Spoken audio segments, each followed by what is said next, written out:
This is the Steamroller 2015 number 2 scenario called Two Fronts. There is kill box. You need 5 points to win.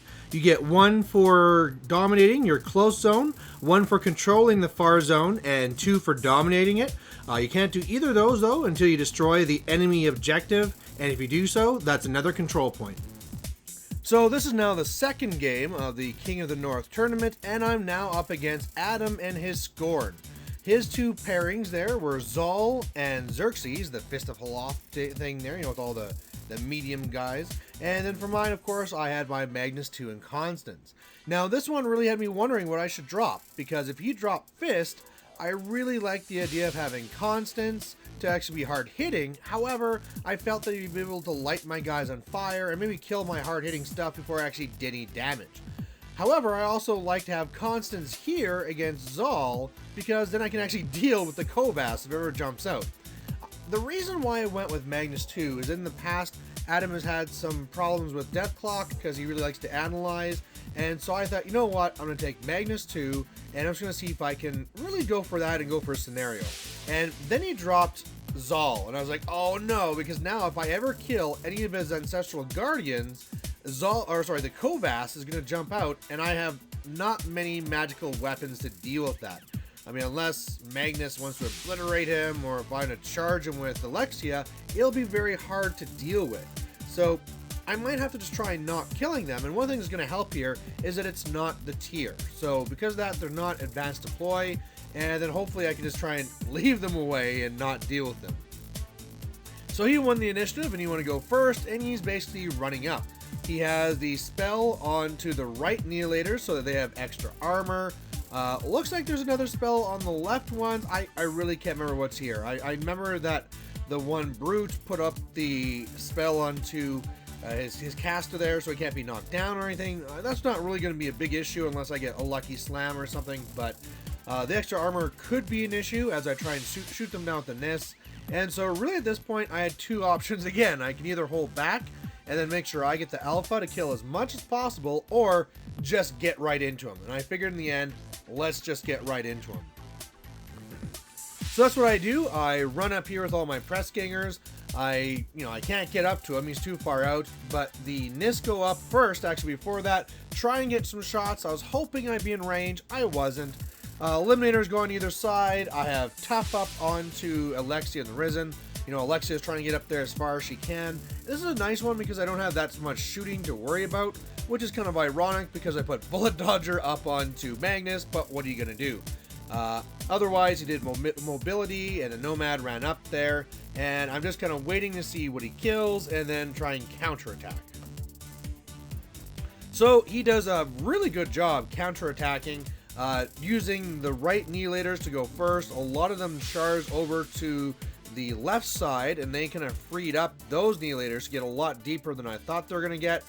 Made a few toughs that made it difficult for them, but otherwise, this is not too bad. I mean, one of them ran over to get to my Eliminators on the right, but they have parry and they can run through models, so they don't really care. So really what I want to do this turn is just kill as many of these Annihilators as possible.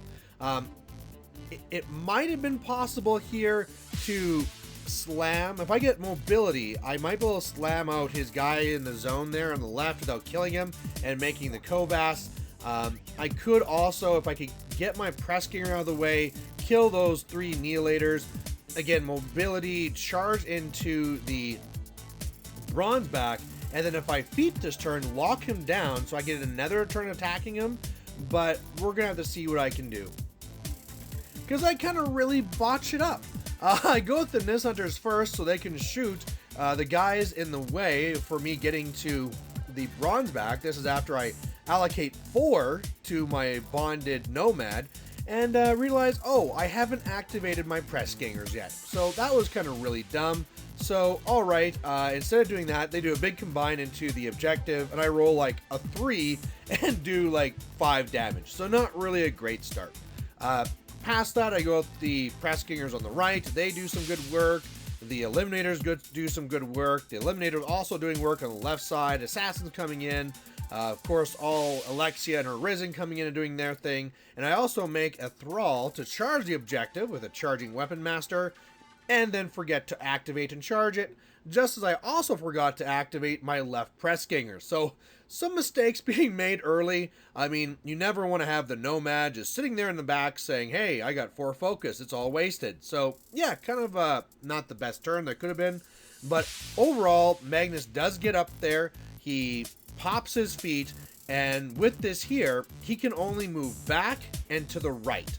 So that's really going to stop him getting to me a lot deeper. I can then keep going at it more. Plus, I'm hoping he's going to move more away from the left zone, because the left zone is where I really figure I'm going to be scoring. So on his turn, he still does kill a good number of guys, because these are, you know, reach, and they have basically berserk, where they just keep on killing. But he moves more to the right. He kind of more makes a bunker on the right. I believe the main thing he was worried about is that my Kayazi being able to charge in there and kill guys. So they're all moving away. And this is fantastic, because now it's going to be a lot easier to score on the left. We also have this interesting dance with, we each have Orin Midwinter, and so he has his null zone over there, and I'm going to be moving over and doing null zone myself. And it's this weird thing, because the null zone thing is a magic spell, so you can't be within the range of the other Midwinter to cast your own. So we have this weird dance going on. But now this is great. I plan to clear out the left zone and start scoring, and of course destroy the objective. So on my turn, that's what I do. I'm able to clear out all the guys from the left side. I was hoping I could also kill Saxon as well, but I just couldn't hit the guy. So that's alright, that's fine. I also started doing some good damage to some of his beasts. Both of his brutes, I was able to shoot into them and do some pretty good damage, especially the one on the right took some really good damage. Meanwhile, I was able to charge into the objective, killed more Annihilators, and then I dominate the left zone, so I'm now at 2 control points, and he's a little bit stuck. He's got to do some pretty good work to get back in here. So on his turn, one of the things that he does a very good move of is that he comes trampling over here with the Bronzeback and kills Alexia.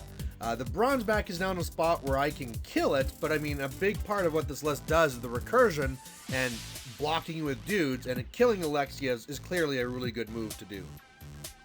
However, while he's trying to figure out all the rest of this, I mean, dealing with my feet turn and what he was going to do, he really lost a lot of time. In this one here, he spent a lot of time clearing things up so that, I believe his name is Hakar, can charge in and really kill a lot of my guys, because this is his feet turn. So he has all these dead models to be boost, to be killing lots of guys, and he is about to get into my zone and start doing some damage, but then his clock runs out. So I'm going to win this one by death clock, but you know, we were talking about it, you know, clock aside, where this one would have gone. Hakar gets in there, boosts, let's say he kills, you know, 3 Kayazi or whatever. He can do actually pretty good damage. Where do I go from here? And I think from here it'd actually start getting really bad for me, clearly, because I could come back, I could try killing the Bronzeback, but now it'd be difficult to try and kill Hakar and keep scoring. I mean, the attrition is going to start getting a lot harder for me, so it's probably going to start go downhill. But hey, you know, it all worked out. I guess I was saved by the bell, saved by the clock, and get a win. So thanks for watching, and we'll catch you for game number 3. Bye.